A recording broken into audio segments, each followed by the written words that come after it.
One sea, one day, two incidents. First, a drone shot down in Turkish airspace, then a Russian submarine that found itself in the spotlight. At first glance, unrelated events, a different country, a different actor, a different story. But side by side, a picture emerges that can't be ignored. The Black Sea is becoming a combat zone, not through explosions, but through decisions. And it was Turkey that was the first to stop waiting. In recent weeks, tensions in the Black Sea have been rising faster than ever before. Security incidents are increasing, and states are changing how they respond. In a single day, there were two events that very clearly show what's happening. This area is changing, and it's changing fast. Turkey promptly shot down a drone over its waters, no statements, diplomacy, or hesitation. Then came the news about a serious incident involving a Russian submarine. In this video, we'll break down both events as part of a single picture.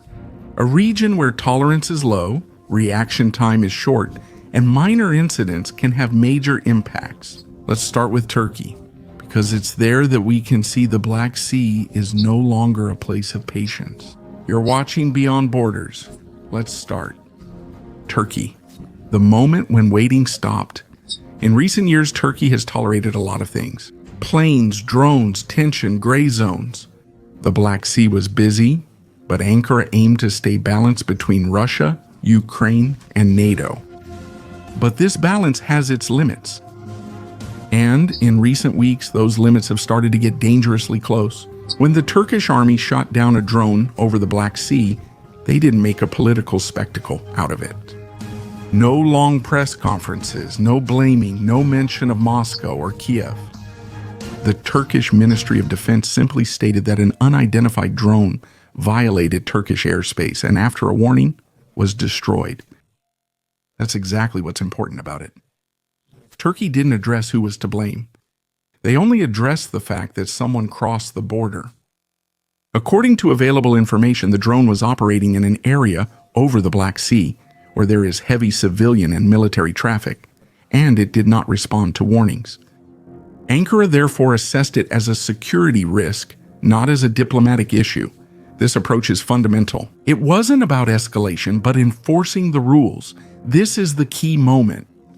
With this, Turkey clearly sent a message to all actors in the region that its air and maritime space is not a gray zone. It doesn't matter whether it's Russian, Ukrainian, or other unmanned vehicles. If they violate the space without coordination, Ankara will respond. This is a change in behavior, not a one-time incident, but a shift in the rules. The Black Sea is no longer a neutral space for Turkey, where conflicts are resolved quietly. It is becoming a space where borders are enforced immediately and technically, not politically. And to make it clear why this step was taken right now, we need to look at the events that preceded this intervention.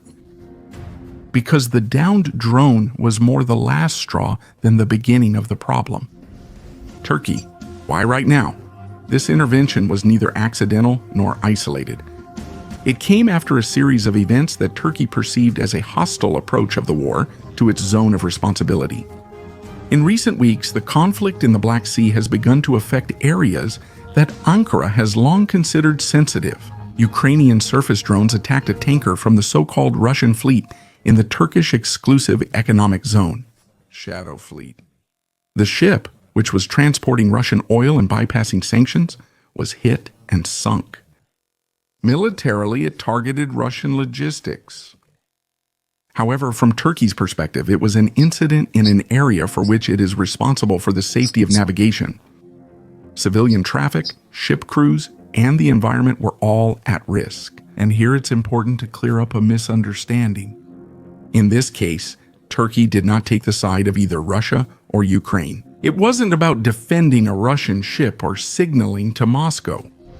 Ankara expressed its dissatisfaction with the fact that Russian tankers under sanctions are operating in a gray zone, but also with the fact that Ukrainian military operations are moving into an area that Turkey does not want to see as a battlefield. Turkey has a specific position in the Black Sea. It controls the Bosporus and the Dardanelles. It guards entry and exit. Since the war began, it has tried to keep the conflict away from its shores. That's why it's been cautious so far. However, attacks in its waters and unidentified drones in its airspace are shifting the calculation. So shooting down the drone wasn't an impulsive decision, but a signal. A message that the Black Sea is not a place where you can rely on Ankara's patience. If military operations approach, Turkey won't care about the political context. It will be concerned with security. And on that same day, there was another report showing that the security environment in the Black Sea is becoming more complicated for all actors. Attention turned to the Russian Navy in the submarine incident, indicating the region is now less predictable for Russia than before. We'll take a look at that in the next chapter.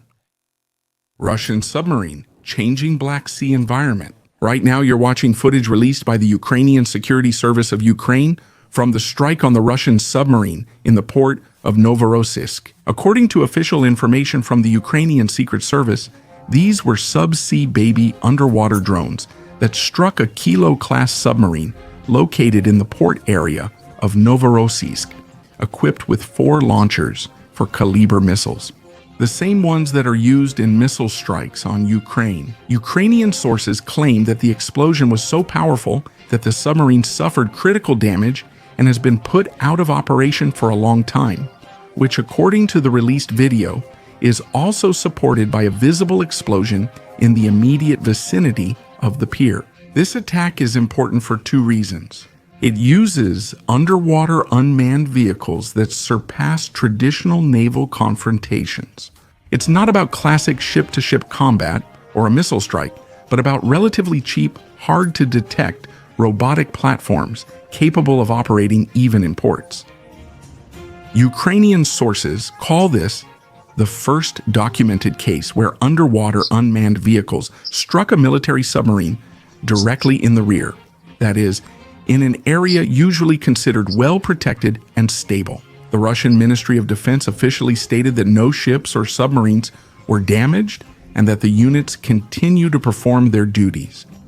However, these claims so far, not independently confirmed, and differing views on damage extent are common in such cases.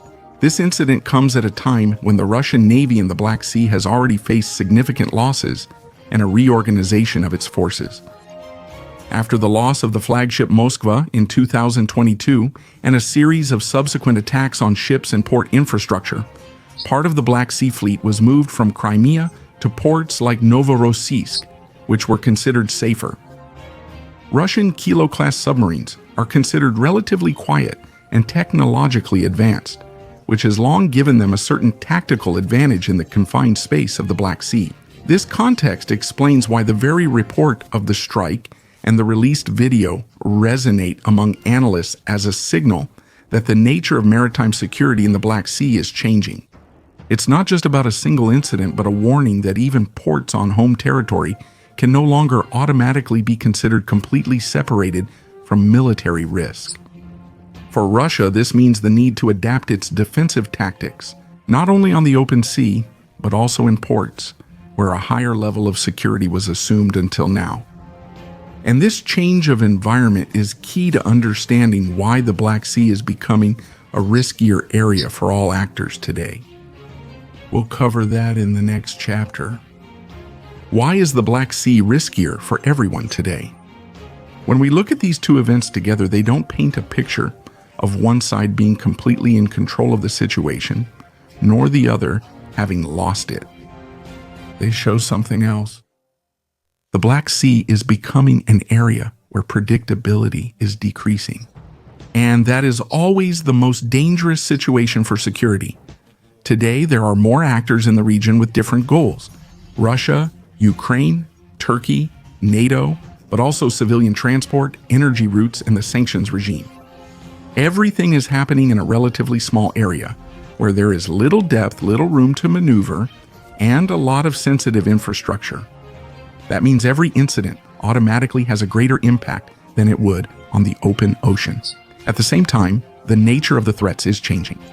Drones, aerial and naval, reduce reaction time. They are cheap, hard to identify, and often operate in the gray zone between military and non-military activity. States therefore respond faster and more harshly, not because they want to escalate, but because they can't afford to wait. That's exactly what we see in the behavior of Turkey. Ankara wants to avoid involvement in the conflict and prevent it from occurring on its territory. And the same applies to Russia, which has to deal with protecting its assets in an environment where there are no longer completely separate safe zones. Everyone is playing more cautiously, but at the same time, more nervously. This creates an environment where the risk of unintentional incidents is rising.